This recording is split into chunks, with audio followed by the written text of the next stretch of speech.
Good morning everybody. Success point Deoband में आपका फिर से स्वागत है। आज हम भारतीय संविधान का एक बहुत ही दिलचस्प टॉपिक करने वाले हैं, कैबिनेट मिशन। देखना, कैबिनेट मिशन का जो महत्वपूर्ण भूमिका रहेगी कि संविधान सभा का गठन कैसे किया गया, क्यों किया गया, कब किया गया और इसके गठन की हमें आवश्यकता क्यों पड़ी, इन सभी पहलुओं के बारे में हम चर्चा करने वाले हैं। तो सबसे पहले जान लेते हैं हम कि कैबिनेट मिशन की जब स्थापना की गई या गठन किया गया उस समय ब्रिटिश प्रधानमंत्री कौन थे? सर क्लीमेंट एटली। क्लीमेंट एटली की घोषणा के बावजूद ही इसका गठन हो पाया। तो जो ब्रिटिश प्रधानमंत्री थे उस समय के, क्लीमेंट एटली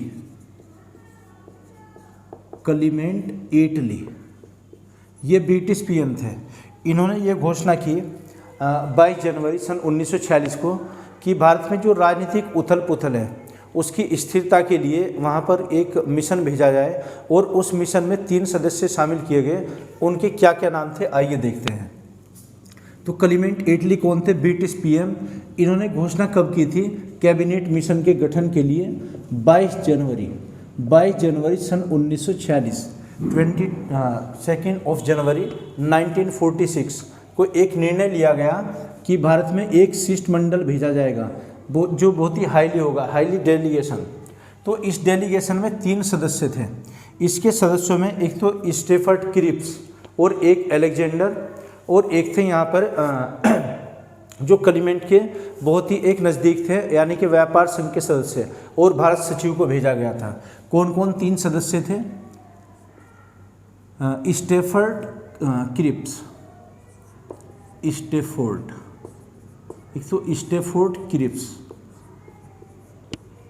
स्टेफोर्ड क्रिप्स, ये 1942 में जब क्रिप्स मिशन आया था, ये स्टेफोर्ड क्रिप्स थे। और एक यहाँ पर अलेक्जेंडर,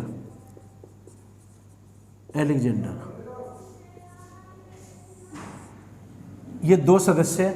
अलेक्जेंडर उस टाइम पर ये जल सेना के अध्यक्ष थे, यानी कि नेवल, ये जल सेना अध्यक्ष।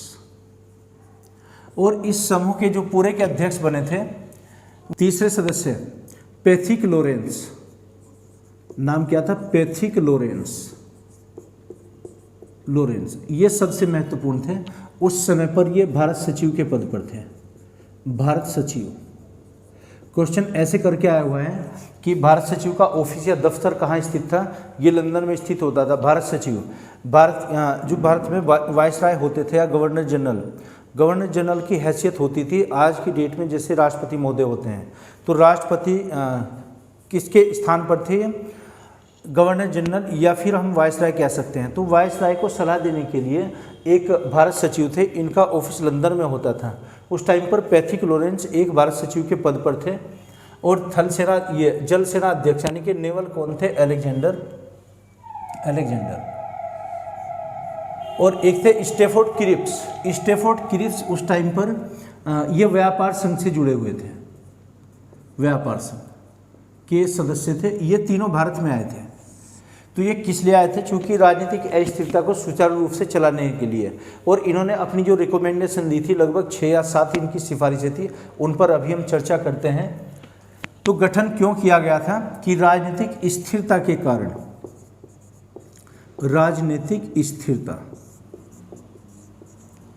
स्थिरता के कारण, और इन्हीं के कारण यहाँ पर संविधान निर्माणी सभा का गठन किया गया। संविधान निर्माणी सभा, कॉन्स्टिट्यूशन मेकिंग असेंबली। जो संविधान निर्माणी सभा थी, इसकी रिकमेंडेशन किसने की थी? ये कैबिनेट मिशन ने की थी। तो क्वेश्चन फिर से देखिएगा एक बार और कि कैबिनेट मिशन का जो गठन किया था किसने किया था? तत्कालीन प्रधानमंत्री सर क्लीमेंट एटली ने किया। और इसमें कितने सदस्य थे? 3 सदस्य थे। इसके अध्यक्ष कौन थे? पैथिक लॉरेंस उस समय पर भारत सचिव के पद पर थे। तो पैथिक लॉरेंस क्या थे?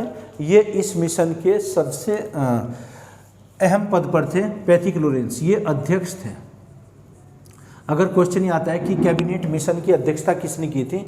ये पैथिक लॉरेंस ने की थी। ये भारत सचिव के पद पर थे। और कब ये भारत में आए?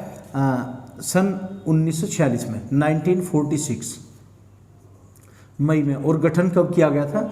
22 जनवरी 1946 को। तो जनवरी, ये मार्च में यहाँ पर है, मार्च में अपनी रिकमेंडेशन दी थी और राजनीतिक अस्थिरता को सुचारू करने के लिए संविधान निर्माणी सभा का गठन किया गया, जो भारत के लिए एक संविधान का निर्माण करेगी। इसकी सिफारिश या सुझाव रिकमेंडेशन सजेशंस क्या थे? तो 7 थे लगभग। उसमें नंबर 1 पहला क्या था कि एक भारत संघ का गठन किया जाएगा। भारत संघ, भारत एक राज्यों का संघ होगा। पहला क्या था? भारत संघ। भारत एक फेडरेशन या फेडरल होगा, जैसे इंडियन कॉन्स्टिट्यूशन में भी जो हमारा पहला आर्टिकल है उसमें ही बताया गया, India is the federation of the states. Bharat अर्थात एक राज्यों का संघ होगा।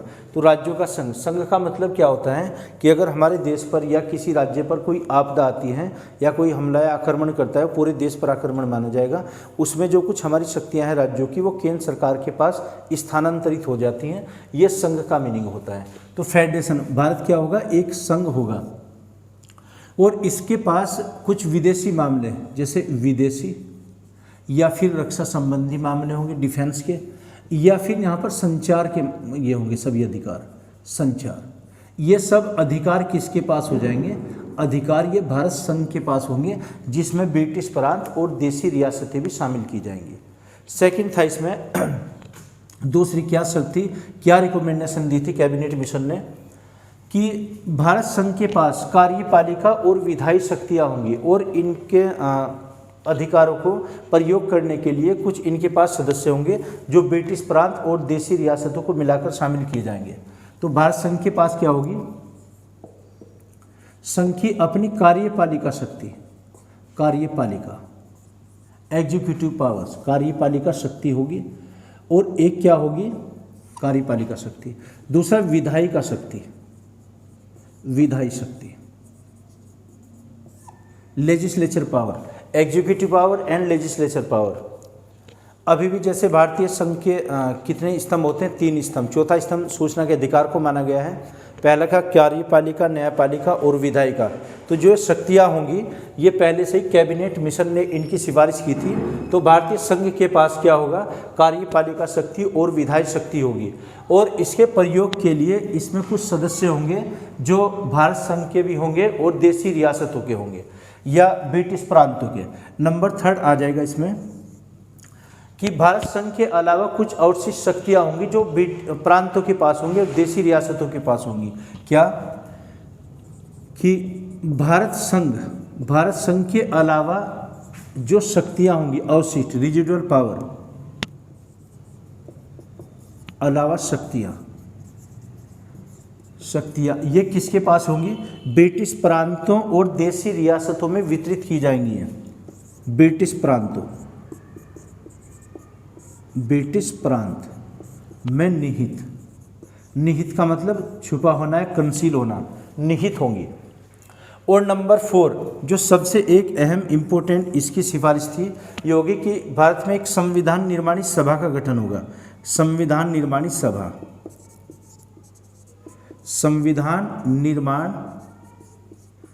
सभा का गठन किया जाएगा जिसमें कुल 389 सदस्य होंगे, 389 सदस्य। भारत में एक संविधान निर्माणी सभा का गठन किया जाएगा, 389 मेंबर्स होंगे, जिसमें से 292 ब्रिटिश प्रांतों से और 93 देशी रियासतों से या रजवाड़ों से और शेष 4 चीफ कमिश्नरी क्षेत्रों से शामिल किए जाएंगे। 389 में से कौन कौन? 292 ये तो ब्रिटिश प्रांतों से लिए जाएंगे, ब्रिटिश प्रांत के सदस्य होंगे, ब्रिटिश प्रांत के सदस्य। और 93 जो 93 सदस्य होंगे ये रजवाड़े या देशी रियासतों के होंगे सदस्य। इसका मीनिंग क्या होता है? देशी रियासतों का प्रिंसली स्टेट, जहाँ के राजा या रजवाड़े बनते हैं, जिसके निजाम भी बोलते थे, लेकिन कुछ रियासतें ऐसी थी जो बाद में शामिल नहीं हुई थी। तो 292 ब्रिटिश प्रांतों से, 93 देशी रियासतों से और 4 शेष राज्य जो शेष सदस्य थे 4, ये चीफ कमिश्नरी क्षेत्र से लिए जाएंगे। कमिश्नरी क्षेत्रों, ये कमिश्नरी क्षेत्रों के सदस्य होंगे। इस प्रकार ये टोटल कितने हो जाएंगे? 389। ऐसी ये रिकमेंडेशन की गई थी ये कैबिनेट मिशन की मुख्य एक सिफारिश थी कि भारत में संविधान निर्माणी सभा का गठन किया जाएगा। 5वां इसमें जोड़ा था कि जो सदस्य हो गए प्रत्येक सदस्य लगभग 10 लाख की जनसंख्या का प्रतिनिधित्व करेगा। जनसंख्या का प्रतिनिधित्व 10 लाख जनसंख्या का प्रतिनिधित्व, जनसंख्या का प्रतिनिधित्व, रिप्रेजेंटेशन, प्रतिनिधित्व। और ये चुनाव कैसे होगा इनका? अप्रत्यक्ष रूप से, यानी कि जो पहले प्रांतों में जो वहाँ की असेंबली थी उनमें चुने हुए मेंबर्स थे, उन्हीं में से पिक किया गया था और एक सदस्य लगभग 10 लाख की जनसंख्या का प्रतिनिधित्व करता था। इनका चुनाव कैसे हुआ था? अप्रत्यक्ष, इनडायरेक्ट, अप्रत्यक्ष रूप से इनका चुनाव किया गया था। नंबर 6 हो जाएगा कि जो देशी रियासतें होंगी, देशी रियासतों का सदस्यों का, जैसे 93 थे, 93 सदस्य कैसे चुने जाएंगे? देशी रियासतों से। जो ब्रिटिश प्रांतों से सदस्य चुनकर गए थे उनके द्वारा एक समझौता समिति बनाई गई थी और देशी रियासतों की भी एक समिति, चयन समिति, उन दोनों के आपसी मेल जोल या आपस में बातचीत करके इन देशी रियासतों का वहाँ पर सिलेक्शन होना था। तो छठा क्या था? ये देशी रियासतों के लिए था, रियासत, देशी रियासत के सदस्य। और लास्ट वन जो 7वां था, इसमें 7वां देखिएगा ध्यान से। 7वीं शर्त क्या थी जो रिकमेंडेशन या इन्होंने जो अपनी संस्तुति दी थी यहाँ पर सुझाव? 7वां ये कि एक अंतरिम सरकार का गठन किया जाएगा जिसमें 14 सदस्य होंगे, 14 मेंबर, जिसमें से 6 सदस्य कांग्रेस से लिए जाएंगे, 5 मुस्लिम लीग के होंगे और एक उसमें पारसी होंगे, एक ईसाई और एक सिख। इस प्रकार मिलाकर ये 14 सदस्य हो जाएंगे। एक अंतरिम सरकार का गठन होगा, इंटरिम गवर्नमेंट, अंतरिम सरकार का गठन। ये किससे? 14 सदस्य टोटल, 14 मेंबर्स, 14 सदस्यों की एक परिषद होगी। और ये 14 सदस्य किसके सदस्य होंगे? वायसराय की कार्यकारिणी परिषद के भी सदस्य होने अनिवार्य थे, जिसमें अलग अलग डिस्ट्रीब्यूशन क्या किया गया कि 6 सदस्य किसके होंगे? कांग्रेस से लिए जाएंगे। कांग्रेस 1946 में जो अंतिम सरकार बनी थी कांग्रेस के होंगे। 5 सदस्य मुस्लिम लीग के होंगे, मुस्लिम लीग, और एक सदस्य आ जाएगा इसमें पारसी, एक सदस्य होगा सिख और एक सदस्य ईसाई। ये इस प्रकार 14 सदस्यों की एक अंतरिम सरकार बनी थी जिसके मुखिया तत्कालीन प्रधानमंत्री पंडित जवाहरलाल नेहरू थे। और जैसे सरदार वल्लभ भाई पटेल, उनके पास गृह मंत्रालय था, जगजीवन थे जो शिक्षा मंत्रालय, एक इसमें जोन मथाई थे वो थे इसमें वित्त मंत्रालय, उद्योग मंत्रालय, और गजनफर अली, नस्तार अली एक थे इसमें, लियाकत अली जो वित्त मंत्रालय जिनके पास था, और ऐसे ही एक जोगिंदर इसमें मंडल शामिल किए गए थे। तो ऐसे ये 14 सदस्य थे। उस मंत्रिमंडल के बारे में एक अलग से हम वीडियो बनाएंगे। तो फिर से एक बार देख लेते हैं कैबिनेट मिशन की स्थापना कब की गई थी? 1946 में। उस टाइम पर तत्कालीन ब्रिटिश प्रधानमंत्री कौन थे? सर क्लीमेंट एटली। एटली ने जनवरी में घोषणा की थी कि भारत में राजनीतिक अस्थिरता में सुधार लाने के लिए हमें एक मिशन भेजना होगा जिसमें 3 सदस्य थे। तो स्टेफर्ड क्रिप्स, एलेक्जेंडर और एक इसमें पैथिक लॉरेंस। पैथिक लॉरेंस सबसे मुख्य थे। ये इन 3 सदस्यीय शिष्टमंडल के अध्यक्ष थे और जो किस पद पर थे उस समय? भारत सचिव के पद पर। भारत सचिव का जो मुख्यालय था या ऑफिस होता था लंदन में होता था। इसका कारण क्या था कि राजनीतिक स्थिरता कायम करना, वहाँ पर स्थापित करना राजनीतिक स्थिरता भारत में, उसके लिए एक संविधान सभा का गठन होना था। तो उसके लिए 7 इन्होंने शर्तें रखी थी, 7 सिफारिशें जारी की या सुझाव। ये सिफारिशें क्या थी? पहली सिफारिश कि भारत में एक भारत संघ की स्थापना की जाएगी। संघ का मीनिंग क्या होता है? फेडरेशन या फेडरल। भारत अर्थात इंडिया एक राज्यों का संघ होगा। हमारे भारतीय संविधान के अनुच्छेद 1 में यही लाइन दोहराई गई है कि भारत एक राज्यों का संघ होगा। तो एक संघ होगा जिसके पास विदेशी रक्षा और संचार के सभी अधिकार होंगे, रिजर्व होंगे केंद्र सरकार के पास। दूसरा, संघ, भारत संघ के पास कार्यपालिका शक्ति और विधायी शक्तियाँ दोनों होंगी। इसके अलावा जो अवशिष्ट शक्तियाँ बचती हैं वो प्रांतों के पास हो जाएंगी। ये नंबर 3 में था। नंबर 4 में संविधान निर्माणी सभा। संविधान निर्माणी सभा का जो गठन हुआ था जिसमें 389 लोग शामिल किए जाएंगे, 292 सदस्य ब्रिटिश प्रांतों से, इसमें 93 सदस्य देशी रियासतों से 93 और शेष 4 सदस्य इसमें चीफ कमिश्नरी क्षेत्रों से सेलेक्ट किए जाएंगे। एक सदस्य लगभग 10 लाख की जनसंख्या का प्रतिनिधित्व करता था और इनका चुनाव अप्रत्यक्ष रूप से हुआ था, इनडायरेक्टली। तो 10 लाख की जनसंख्या का प्रतिनिधित्व। नंबर 6 में देशी रियासतों से चुनाव कैसे होगा? अप्रत्यक्ष रूप से, कि जो ब्रिटिश प्रांतों से चुने हुए प्रतिनिधि वहां पर जाएंगे, उनकी एक समझौता समिति बनाई जाएगी। समझौता समिति ये डिसाइड करेगी कि देशी रियासतों के मेंबर कैसे वहां पर सेलेक्ट किए जाएंगे। और नंबर 7 एंड लास्ट वन ये था कि भारत में एक इंटरिम गवर्नमेंट की स्थापना की जाएगी, जिसमें 14 सदस्य होंगे, 6 सदस्य कांग्रेस के होंगे, 5 सदस्य मुस्लिम लीग के, 1 पारसी ईसाई और 1 सदस्य सिख सदस्य थे। इस प्रकार ये 14 सदस्य थे।